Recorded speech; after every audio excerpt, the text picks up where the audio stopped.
Christ the Redeemer and Sugarloaf Mountain stand guard over Flamengo Beach, one of Rio de Janeiro's postcard images, a breathtaking bay.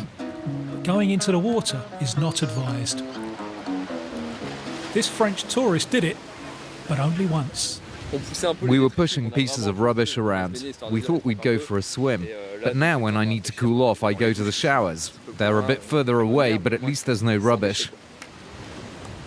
The Guanabara Bay has become one of the most polluted areas on the Brazilian coast. On the other side of the bay, in the town of Niterói, there is even a cemetery of boats. At least 50 wrecks of all sizes litter the channel, and the number is growing. Está abandonado há quantos anos isso aí? 10? Mais? Deve ter uns 20 anos esse barco. 20 anos abandonado. With his association Bahia Viva, Sergio Ricardo has spent 40 years protesting about the pollution of the bay and the inaction of the local authorities.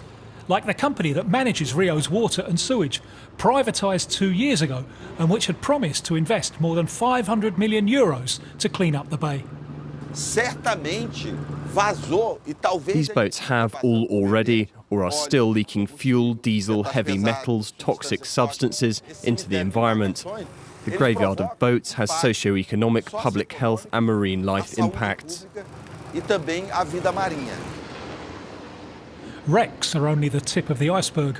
According to a study by the State University of Rio de Janeiro, 18,000 litres of untreated wastewater are discharged into the bay every second. This pollution threatens the bay's rich biodiversity, such as the grey dolphins, whose population has fallen in the last few years from 200 to just 30. When they feed, they ingest particles, pieces of solid waste that float in the bay, and they end up dying.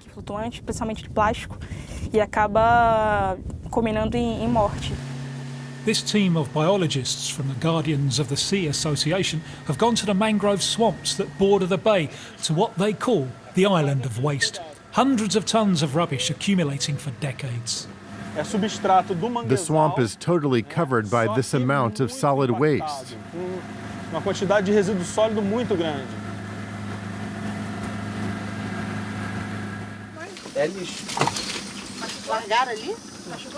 They've come to see the damage up close. Here we have waste that has been thrown away incorrectly. For example, someone who no longer wants his sofa, his furniture, and throws it into the street. And it rains a lot here, especially at this time of year.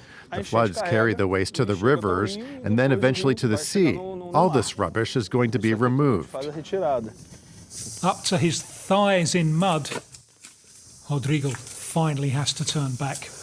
This area is hard to access. The local authorities don't come here. The association is on its own. With their scarce resources, it will take them 10 months to clean everything up. Over an area as big as 20 hectares, rubbish has sunk to a depth of a metre. Since 2001, they've already removed 52 tonnes of waste, a real painstaking task. We estimate that there are about 90 tons of solid waste dumped into Guanabara Bay every day. It can decompose and enter the food chain. The smallest fish eats the plastic, which is eaten by a bigger fish, which ends up on our plates. This pollution also threatens one of the main economic activities of the region, small-scale fishing, on which thousands of people depend. The NGO's project allows those fishermen who participate in the clean-up operation to be paid. One of them is Alexandre Ribeiro.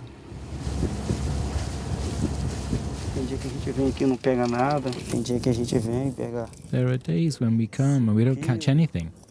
Other days we catch 5 kilos, 10 kilos. But there have been weeks when we work continuously and we don't even bring in 10 kilos.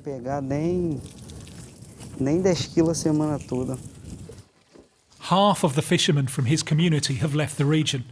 Alexandre is finding it increasingly difficult to support his family.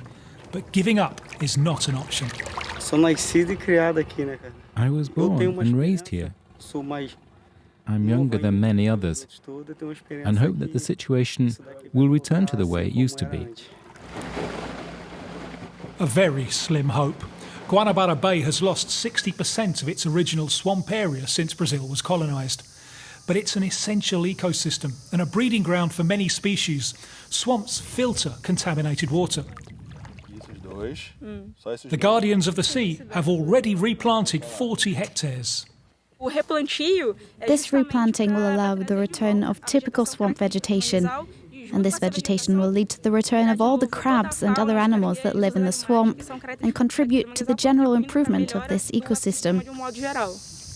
According to an economic study carried out last year by local government, cleaning and preserving the bay would generate more than €4 billion in 30 years, due in particular to tourism. Who would not want to visit a clean Guanabara Bay?